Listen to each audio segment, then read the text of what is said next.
Hello, everyone. Dr. Vicky here, speaking to you from the Seeds of Transformation Healing Center. So it's time for Taroscopes again. We're going to be doing the Taroscopes for this month of December. And today we're going to be doing the sign of Scorpio. That's Scorpio Sun, Scorpio Moon, Scorpio Rising. So we do have, we're just coming out of a predominantly Scorpio month in November. Of course, the sun moved into Sag and starts the month in Sag. But last month we had a conjunction between Mars and the sun. Mars is one of the co-rulers of Scorpio, so it's quite an important, what's going on with Mars is always important to the Scorpio. And it actually made a conjunction with the sun at 26 degrees of Scorpio. So if you're one of those latter degree Scorpio people, this conjunction would have been close to your Scorpio planets. And it is a new 2-year cycle about putting your energy out into the world and going after what you want. That's really what the sun Mars requires us to do, keeping in mind that as you sow, so shall you reap. So even if you go out and get what you want, you have to keep the laws of karma firmly in your mind's eye. Okay. So let's take a look at the specific astrology for Scorpio for this month. And then we will, all right, then we will, okay, let me go to Scorpio here and find my little, all right, so we start again, the sun in Sag, that is your second house. Sun's in Sag till the 21st. Second house is your values, what's important to you, your essential needs. They become very obvious to you. This month, we also have Mars, your ruling planet, in Sag all month in that second house. So it's actually a good time to earn money because you have a lot of energy toward that. And so it can be a very productive time when it comes to earning your keep, so to speak. And this second house is your money and your resources, not what you share with others. And so it's all on you this month when it comes to that. We have two lunations. We have a new moon in 21 of Sag. Having the new moon in your second house can be an opportunity for you to initiate something that will bring resources in. It can also be a time when you maybe want to initiate a new business of some sort. Now, that new moon occurs on, oh, I think, no, I don't have it written down, do I? Hold on one second. I'll wait, look at my calendar here. Oh, right. It happens on the 12th. And then the next day, Mercury goes retrograde. So even though it is a time to like start something, it will be a long start. Long start. Mercury starts the month in Capricorn. As soon as the calendar turns to December, Mercury jumps into Capricorn, where it goes not quite full steam ahead because it's going into a retrograde cycle. So it goes slowly through those first, I think it's a couple of degrees. Actually, I can't remember what degree it retrogrades back on. But anyway, it goes retrograde on the 13th and then goes out of Capricorn back into Sag on the 23rd, I believe it is. So when Mercury's retrograde, it's a good time for planning. Now, we do have the sun make a conjunction to Mercury. That is going to happen on the 3rd week of December. And that's an important time through it's the highlight of the Mercury retrograde cycle. And it requires us to look within. Now, that looking within is going to be around your resources, second house. So you can be aware of that. Oh, actually, is it second house? No, I think it's right at the end. I think it's, oh, here, let me look. Hold on 1 second. Moves into Sag. Yeah, so it's actually happening in Capricorn. So it's happening in your third house, that conjunction of the Sun and Mercury. Either way, when Mercury's retrograde, the answers lie within. Venus, the planet of love, starts the month in your 12th house. Venus likes being in the 12th house. We don't have to worry about that.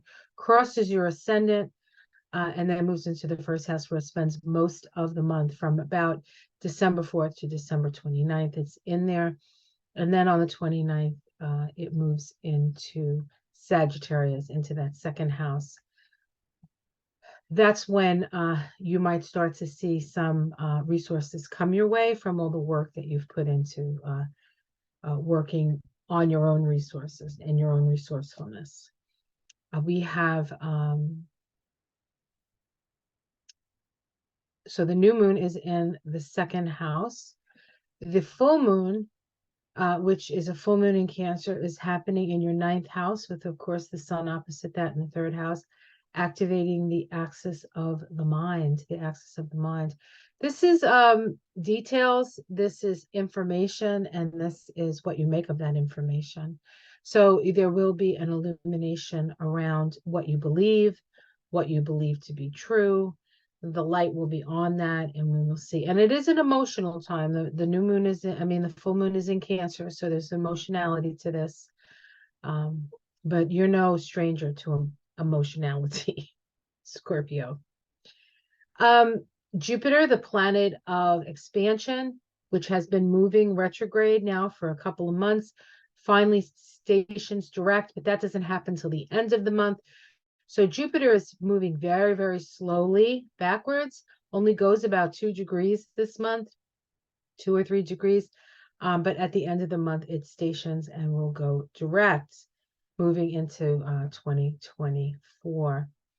We also have Uranus. Now Jupiter's in Taurus in your 7th house. So things around relationships or things around partnerships start to move forward, but not until the end of the month. We also have Uranus there. Uranus remains retrograde. It's going to be by the end of this year, the only planet, well, Uranus and Mercury will be retrograde by the end of the year, but shortly thereafter in January, Uranus turns direct, and then everything is moving forward. And that's going to mean that things at the beginning of the year happen very, very quickly. We have Saturn in Pisces now moving direct. It went retrograde. It stationed direct in November, the beginning of November. It is in your house of fun. Saturn in your house of fun doesn't sound like a lot of fun, but Saturn does bring structure to things, so you can structure your fun. It's also the 5th house is a house of creative self-expression. So you can be structuring that, editing, re-editing, things like that. And then, of course, it is your house of children. So you could have some issues with your children. Maybe they're having some financial issues at this time. And we have Neptune, which is a transpersonal planet, along with Pluto and Uranus, that stations direct. That's happening on the 24th, so the day before Christmas. The full moon is happening the day after Christmas. So we have Neptune stationing direct on the 24th. We have Christmas, and then we have the full moon in Cancer. So we can expect this holiday season to be quite emotional, and not necessarily in a bad way, just quite emotional. And of course, the other planet that rules your sign, Pluto, is in Capricorn, moving direct, moving through that 3rd house, as it has been since 2008, here since 2008. And so that's a slow transformation of the way you think about things. And in some cases, a slow transformation of your neighborhood. So we have a couple of things happening with Mars this month that I want to mention, because Mars is a co-ruler of Scorpio. We do have Mars making in conjunct to Jupiter in the first week Jupiter in conjunct Mars, you have to modulate your activity or modulate how much energy you put into something. Don't expend a lot of energy just trying to be nice or trying to prove to people that, hey, I'm a Scorpio, but I'm really, really nice. You were nice, but you also get to the bottom of things. And sometimes that and niceness doesn't go together. And it's mainly the person you're telling it to than you. If you come from your heart and you come from a pure place, sometimes things aren't easy to hear, as you know, as you very well know. On the third week, we have Mars making in conjunct to Uranus. Now, remember, Jupiter and Uranus are both in Taurus. So this Mars in Sag is in conjuncting those planets, requiring, again, adjustments to be made. Both of these in conjuncts are waning in conjunct. So they have the energy. Not only are the in conjuncts crisis producing or require adjustments, they have a Scorpio energy to them. So it's about dying to an old feeling and being reborn to a new, a little bit more difficult, I think, than the other in conjunct, which has more of a mental energy. And at the end of the month, we have Mars make a last quarter square to Neptune. So Mars really is in a bit of a not quite sure where it's going, or kind of knows where it's going, but there are constant, there's a couple of leaps of faith that has to happen and quite a bit of adjustments in your desires around what you want to get accomplished. But you know, that's just the way it is. All right, great. Let's get out of this and we're gonna do the card reading. And I'm gonna use one of my old time faves, Tower of Transformation. What's more apt, right, for Scorpio than the Tarot, not the Tower, the Tarot of Transformation. We'll see what's up for Scorpio this month.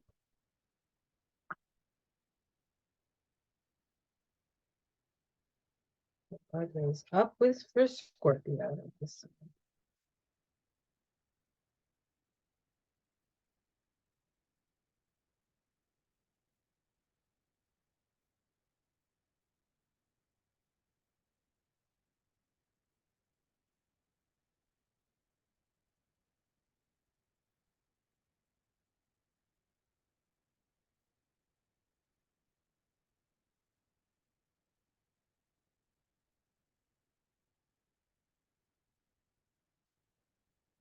A couple more shuffles.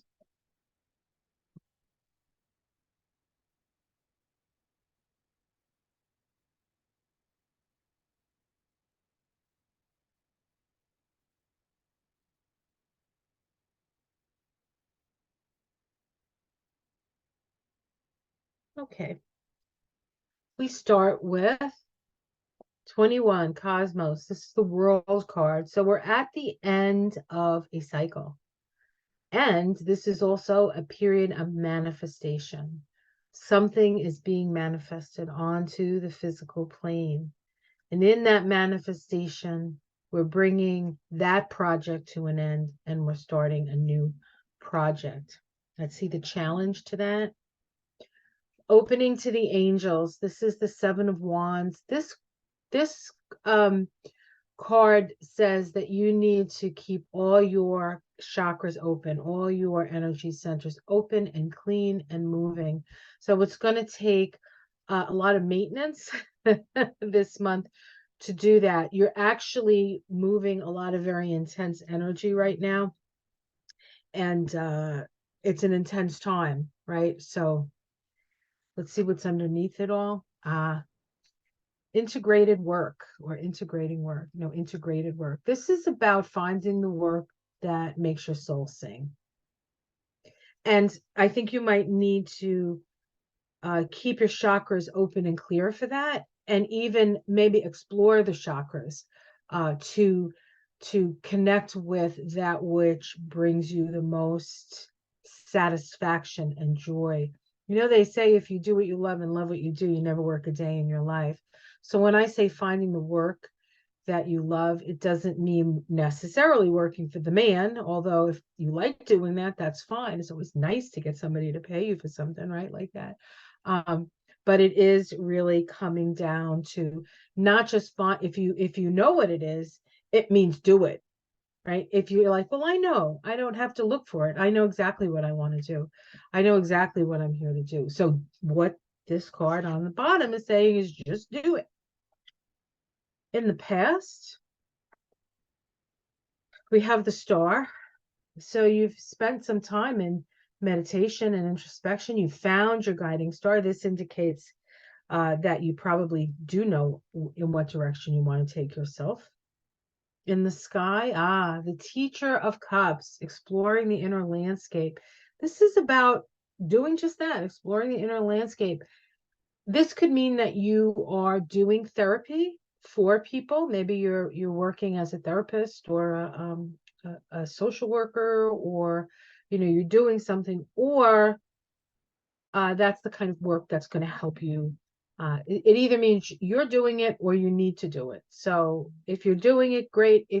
And even those people who do that kind of work, they also get therapy, right? You can't just do therapy without getting therapy, which is, I think, a good idea. But that's what that speaks of. In the immediate future, this is the month. This is the Ten of Swords. In this card, in this deck, it's about leaving the story behind. There are stories we tell ourselves. This is the way it is, the way it's always been. It's not going to change. Um, you know, Sometimes you don't like the story that you're telling, but it's the only story that you know. So in that case, this speaks of getting a higher perspective on the story that you tell, because you're digging yourself in here. You see, these birds are up above, looking below, and saying, "Oh, this is the story. This is the context of my life." And so you're going to get some information on the context of your life. And of course, this card here at the top of the reading, the inner landscape card also sort of says that as well. Hopes and fears, healing the planet. Yeah. You don't just want to heal yourself, you want to heal everything. And honestly, everything needs healing. So, but as you heal yourself, heal thyself, you heal the planet. So if you want to be good to the planet, if you want to see the wars end and you want to see people start to be at peace and work together in community, you need to do it for yourself. And then it happens. In the immediate future, in the domestic situation, we have the Lover's card. So this could be a choice around love, or it could be lovers. You could, things could be good.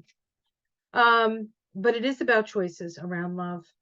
And in this deck, it talks about bringing love to the highest octave, which incidentally is Neptune. But yeah, okay, let's see. Hopes and fears. Judgment, compassion. I guess you could be feared that you're being judged. That you're being judged. Outcome. Balancing of the material life. Yeah, that kind of came up in the astrology as well, right? This is this Two of Pentacles, really. It's about balancing work and play. But it's really that balance. It's because you can't always work, but you can't always play. If you want to be, if you want to make something of the life that you're living. I'm going to pull 3 cards, see if I can get a major arcana. I have the 9 of Discs, Instinctual Wisdom, the 8 of Wands, Dream Time, and the 7 of Swords, Rainbow Bridge. So this really is not a major arcana, none of these, but these cards are talking about that same sort of balance, the balance between the spiritual and the work, the balance between what you're dreaming into reality and the work it's going to take. And then also being open. This is another opening your chakra card. So there's something about keeping your chakras clear this month that keeps getting repeated in these cards. We have the 2 of Cups underneath. This, of course, is love, companionship, um, balanced relationships. The server of wands, you being a light on the path for others. And the master of discs, grounding your energy, bringing it all together, and making the work that you do count and actually have it make money for you or bring in resources, whatever that means for you. Okay. So that's what's going on, guys. Well, yeah, we had something definitely has come to an end, and December is a 19-1 vibration month, and so it is about new beginnings. And so the energy does shift and change. We may not know exactly what those new beginnings are going to be about until maybe March. Um, Actually, no, let me see. 8, 9, 8, 9, 10, 11. Maybe not till April. All right. So, all right. Well, oh yes. Knew there was something I was forgetting. I'm going to pull a Starseed Oracle card. I've been doing these for all of the signs. So let's see which one comes up for Scorpio. Just in case the reading doesn't resonate, this may, the astrology may, or maybe it does, none of it resonates. You can always come back to it later in the month if you're so inclined and check it out again and see if it does apply. You generally know something. It's either applying to you or not. It's kind of general reading, but sometimes people get specific answers. All right, let's see what we have here. Messenger. Serious energy, bringing harmony and balance. Okay, I'll hold this up so you can look at it. Okay. You're part of a lineage of souls who have dedicated their lifetimes to the upliftment of the planet, to returning time and again to see the light, the crystalline ones, the ones who are here to plant the sacredness of life back in, to honor both the sacred feminine and masculine, to usher deep reverence back in. Many ascended masters are thought to be connected to the energy of Sirius, often appearing as a shade of blue. They hold the frequency of pure love and are here to help the masculine and feminine exist in harmony, to ensure greater balance, to help us see that we're all connected and that the masculine and feminine energies exist within all of us. You're being called to bring about a balance and harmony between the masculine and feminine, to be a guardian of harmony and balance on earth. Think of the whales traveling around the globe, sharing love through their healing vibrational songs. Their unique notes send balance and harmony to every corner of the planet. A rebalancing of the masculine and feminine is occurring worldwide. It's a resurgence of the sacred within all of us, a returning to the sacred union within, a rekindling of heaven and earth. You can begin to bring harmony and balance by creating it in your own life. The ripples will flow from there. You can honor and balance the sacred masculine and feminine energies within yourself and others. And I think that's why the chakras kept coming up in the reading, to find that balance within, because the masculine is energy moving out, the feminine is energy moving in. And it is sort of a give and take. It is that sort of infinity symbol, right? The lambda, right? As you sow, shall you reap. Being aware of the outer edges, but staying centered in the center and balancing the masculine and the feminine, the energy moving out and the energy moving. It's like breathing. You have to do both. So, all right, guys, have yourself a blessed month. If you are so inclined to celebrate the holidays, please have a wonderful holiday. If you would like a reading with me, or maybe get a reading for somebody you love, self-knowledge is a very valuable gift to give. Priceless, I think, priceless. I do readings, hour and a half and hour readings. If it's your first time, I prefer to have a little extra time if you could afford to do that for yourself. Give a gift to yourself of the extra 30 minutes, which aren't really that much more than the hour, really. So, but people have budgets, and I certainly understand that. Um, if you want to support my work and you enjoy my readings and my astrology and my Kabbalah and my in the news segments and all the things I put out on YouTube, you can become a patron on my Patreon channel. They do get the stuff first, and they do get some special things that my YouTube people don't get to see. So you can do that, or give me a thumbs up and a like and a share. Share with the Scorpio that you love. And thank you very much. It's been a real interesting year. After many, many interesting years, we are living in interesting times. And it's going to take all of us to be in all our chakras, aligned and full of love and grace. And the harmony within creates the harmony without. And so we need to find that inner harmony in order to express it out and let it flow to bring harmony to the outside world. Because the outside world really is a reflection of us. And we're not feeling all that good about ourselves lately. So we need to really do the work, do the hard work that Scorpio knows all about, the hard work of transformation. Take care of yourself, and from the bottom of my heart and my home to yours, namaste.